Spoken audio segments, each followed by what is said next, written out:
ആര് പ്രമുഖർ എന്ന് പറയുന്ന ADGP അജിത് കുമാറും ഈ പറയുന്ന പി ശശി അല്ലാതെ ആരാ?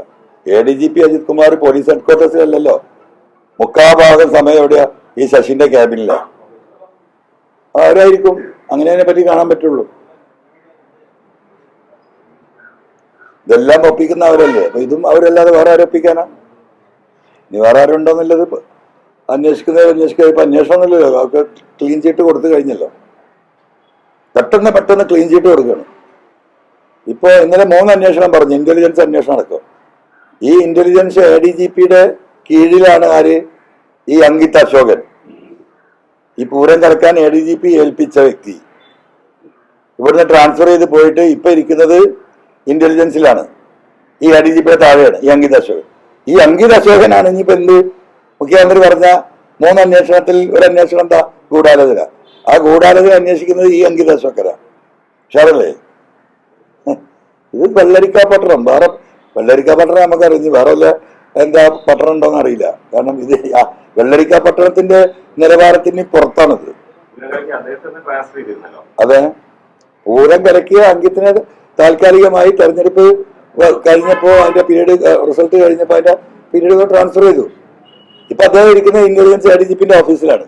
ആ ഇന്റലിജൻസ് ADGP ആണ് ബഹുമാനപ്പെട്ട മുഖ്യമന്ത്രി പറഞ്ഞ ത്രിപാല അന്വേഷണം. ആ 3-ൽ ഒരാളാണ് ഈ പറയുന്ന അങ്കിത്.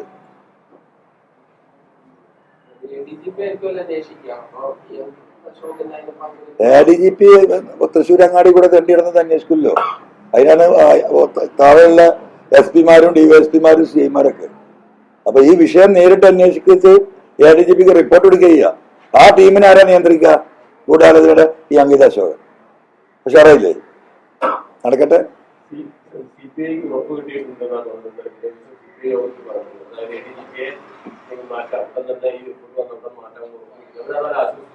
അല്ല, മാറ്റം 100% എനിക്ക് ഉറപ്പാണ്. ADGP അജിത് കുമാറിന് ഈ റിപ്പോർട്ട് വരുന്നതോടുകൂടി ഈ ആഭ്യന്തര ചുമതലയിൽ നിന്ന് മാറ്റി വേറെ ചുമതലയിലേക്ക് അപ്പുറത്തേക്ക് ഇരുത്തും. അത് മാറ്റി അപ്പുറത്തേക്ക് ഇരുത്തും. അതാണ് അടുത്ത നാടകം. അതുകൊണ്ടാണ് ഞാൻ 15-20 ദിവസമായിട്ട് പറഞ്ഞുകൊണ്ടിരിക്കുന്നത് അത് സസ്പെൻഡ് ചെയ്യണമെന്ന്. ഇപ്പൊ എന്താ തൃശ്ശൂർ പൂരത്തിലുണ്ടായത്?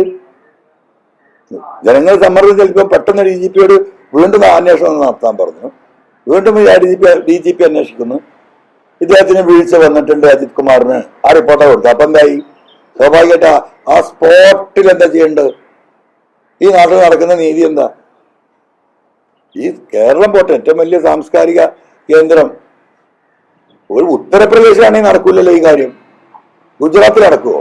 ഏറ്റവും എന്താ പറയാ ലോ ആൻഡ് ഓർഡർ മോശം എന്ന് നമ്മൾ പറയുന്ന ആ സംസ്ഥാനത്ത് പോലും നടക്കൂല. കാരണം അങ്ങനെ DGP റിപ്പോർട്ട് കൊടുക്കുമ്പോൾ ഇത് വലിയ സൊസൈറ്റിയിലും സ്റ്റേറ്റിലും വലിയൊരു ഇഷ്യൂ ആയി നിൽക്കുന്ന ഒരു വിഷയം.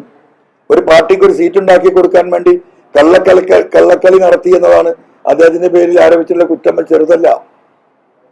അങ്ങനെ കുറ്റാരോപിതനായ ADGPയെ DGP പെട്ടെന്ന് അന്വേഷിക്കാൻ CM-ന്റെ ഓഫീസിൽ നിന്ന് പറയുന്നു. DGP അന്വേഷിക്കുന്നു.